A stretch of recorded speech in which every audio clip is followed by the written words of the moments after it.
14 of those graded proof 70 from ANACS. Only 14 of them. Yeah, we've lowered our numbers to numbers that we have never done before. Just because we got coins.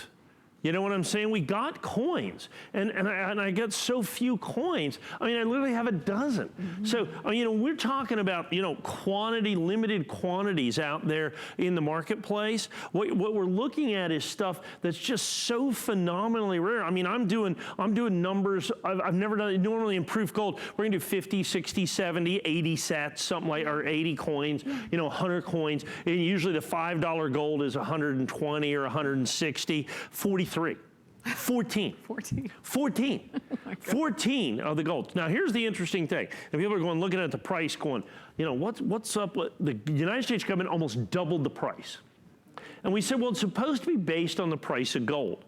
And you know what they told us? They said, yeah, it chokes me up a little bit.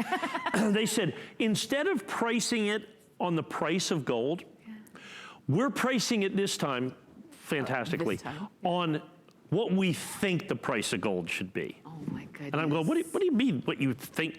So what do you think gold should be? And it's like, well, way more than it is today.